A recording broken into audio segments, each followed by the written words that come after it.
Go, man. That's good. Okay, hi. This is the Atlantean Mermail deck profile with the Genix build. I got 47 at YCS Tacoma with this.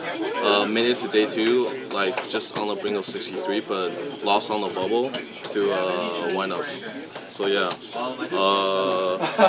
Monster lineup. First we have 1 Mooning Glacier, the Elemental Lore. 2 Megalo, 2 Abyss Megalo. That's basically the starting the Mermail lineup. You have 2 Abyss Lin. These are basically like your searchers. Basically, if it's sent to a graveyard, you can search out any Mermail in your deck. 3 Genix Endings.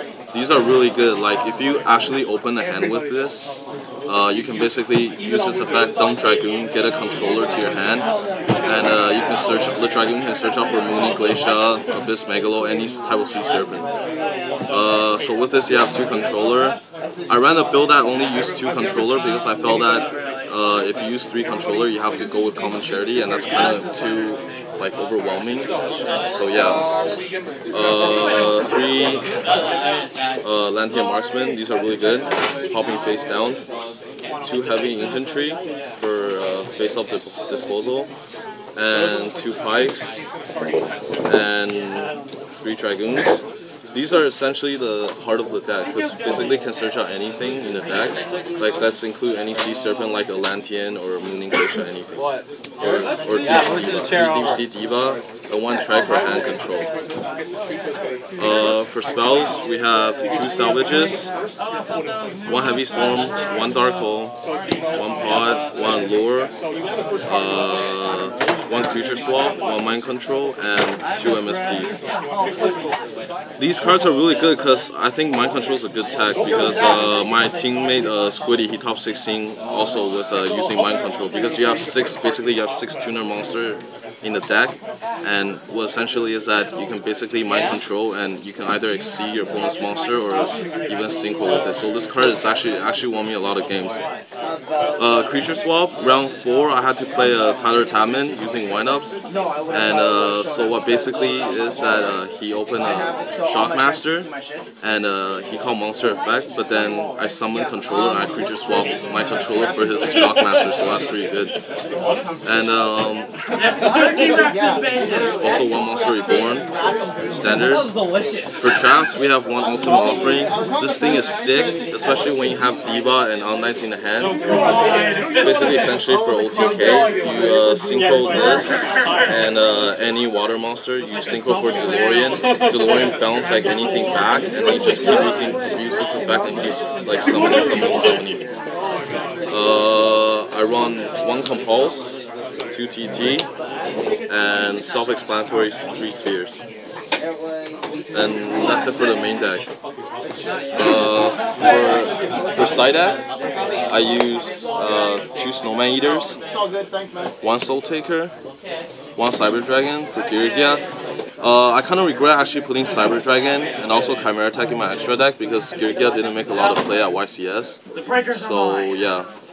2 Gemini Imps for Dark World, even though there was no Dark World, so kind of regret putting this in. Roll Decree, and 2 Twister.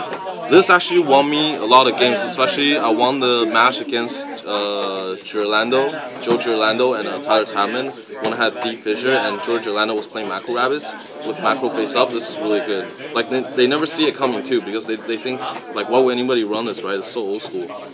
2 Max C for mirror matches, or like for windups, and 2 goals in match for windups, and 1 MST.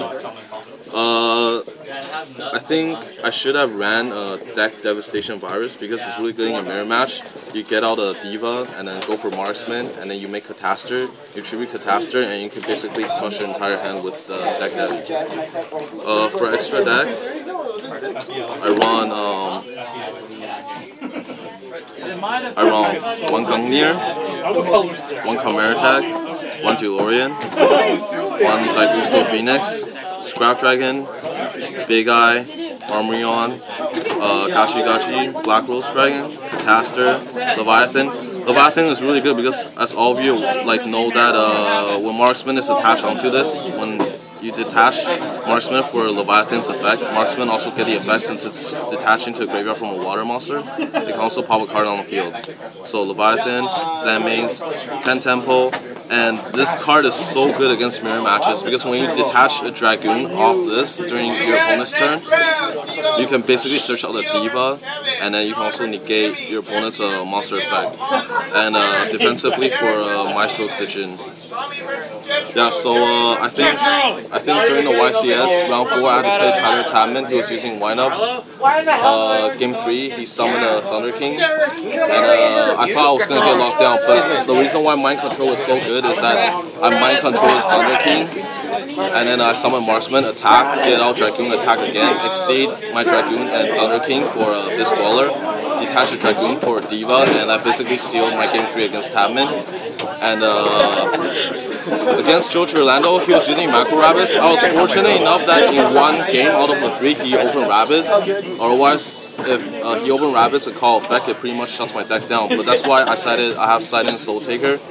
And game 3, when I had a Snowman face down and then he had a Zenmains, I think he was talking about it on his YouTube. Like, he seems pretty upset that I flipped my Snowman Eater, killed his Cavazos, and I creature swapped my Snowman Eater with his Zenmains, and just kept attacking for game.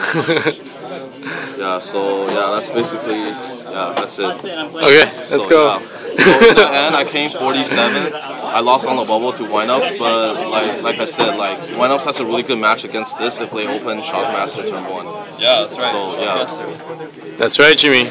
That's right. So I think my first YCS, I think beating 2 ARG pros and making the cup for day 2 and ending up with 47 is pretty good, but you know, I could have topped, but it's just like game 3, that guy just keep opening a Magician and Shark, so yeah. But props to my teammate Squiddy for top 16, and yeah.